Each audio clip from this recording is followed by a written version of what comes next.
ये फिगर बना हुआ है त्रिभुज और नीचे क्या दिया हुआ वेग। ऊपर त्रिभुज दिखाई दे रहा है, नीचे वेग।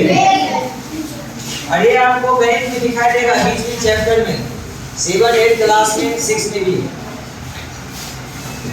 जब हम नहीं समझते हैं या मेरी पढ़ाई कहीं नहीं होती है तो हमसे ये सवाल नहीं बनता और हमारे लिए ये सवाल क्या हो जाता है कठिन। आज देखो तुम बोर्ड की तरफ, बड़ा आसान सवाल है, समझ जाओगे बहुत जल्द बना लोगे।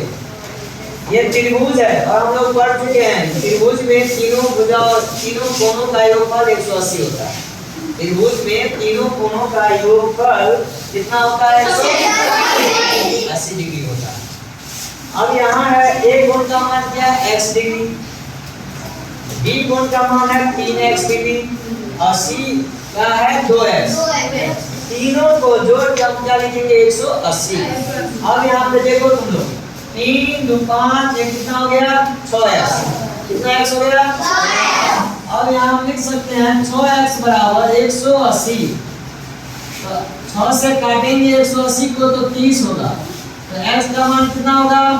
30 डिग्री आ गया। x का मान 30। इसका मतलब a का मान x डिग्री है, तो इसका मान कितना हो जाएगा? 30। इसका मान कितना होगा? 30 दिया, 30 गुना कितना? 7। इसी तरह यहाँ पे एक और फिगर दिए थे तुम लोगों को। यहाँ पे देखो नीचे ये सवाल d का मान दिया हुआ है 45 डिग्री, e का मान है x डिग्री और f का मान है 4।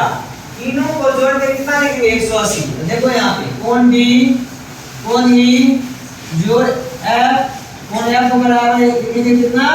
180 डिग्री। d का मान दिया हुआ है 45 डिग्री तो लिखेंगे 45। जोड़ e का मान दिया हुआ है x डिग्री तो लिखेंगे x डिग्री। जोड़ f का मान दिया हुआ है 4x तो कितना लिखेंगे? 4x।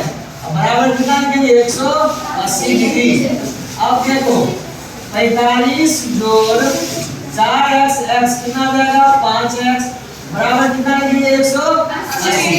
अब ये 45 को इधर ले जाएंगे तो 5x बराबर लिखेंगे 180 माइनस 45।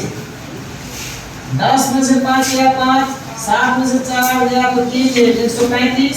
फिर x बराबर लिखेंगे 135 और बट्टा 5 काटो 5 गुना 10 5 7 35 27 डिग्री आया। कितना आया?